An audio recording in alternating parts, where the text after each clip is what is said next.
Vous aurez éventuellement à créer des projets un peu plus complexes, des projets qui vont regrouper plusieurs feuilles de travail. Lorsque ça se produit, je vous recommande fortement de travailler en schéma bloc hiérarchique. Alors, j'ai déjà préparé deux feuilles, une feuille CPU et une feuille mémoire que je drague dans mon projet. Ce que l'on doit remarquer, c'est que tant la feuille CPU que la feuille de mémoire renferment des signaux. Donc, un bus de données, un bus d'adresse, des signaux de contrôle et quelques signaux de chip select. C'est le même principe pour la feuille de mémoire, donc que je viens d'amener dans le projet. Donc, la feuille contient aussi des liens, sur deux bus, un bus de données et un bus d'adresse, ainsi que des signaux de contrôle et des chips select. Alors, on remarque que dans le cas des deux feuilles, les interconnexions sont représentées par des ports. Les ports hiérarchiques sont disponibles ici dans le menu de conception de schéma électronique. Alors, je vais déposer les deux feuilles dans le dossier de projet pour qu'elles soient vues comme étant partie intégrante de notre projet. C'est ici que la partie intéressante de la création de schémas par bloc hiérarchique débute.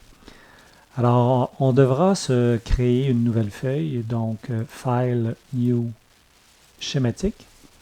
Nouvelle feuille qui permettra d'intégrer les deux blocs qui représenteront chacune des feuilles que nous avions préalablement intégrées à notre projet. Donc, avant d'aller plus loin, je vais tout de suite sauvegarder cette nouvelle feuille que je vais baptiser bloc. Et bien entendu, je la sauvegarde dans l'environnement où les autres feuilles se situent. La feuille étant sauvegardée, on peut se créer nos deux blocs. Donc, grâce au menu Design et au sous-menu Create Sheet, Symbol from Sheet, je vais pouvoir créer un bloc par schéma que j'aurai préalablement déposé dans mon projet. Donc, on remarque ici que ce sont les mêmes fichiers que l'on retrouve. Alors, je choisis le CPU dans un premier temps. Et ensuite, selon la même façon de faire, je vais aller chercher le bloc de mémoire. Grâce au bouton CTRL et au défilement de la souris, je vais pouvoir agrandir un peu l'image pour qu'on s'y retrouve un peu mieux. Donc, on retrouve exactement les mêmes ports et ce sont ces éléments qui permettront de créer des liens entre les deux blocs. On peut réarranger les blocs assez aisément. Donc, il suffit de les sélectionner et de jouer avec le format afin de les rendre un peu plus compatibles un avec l'autre.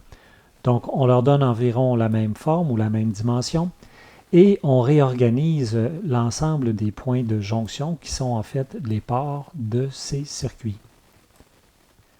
Alors, on réorganise l'ensemble des ports et lorsque ce sera fait, on pourra les interconnecter.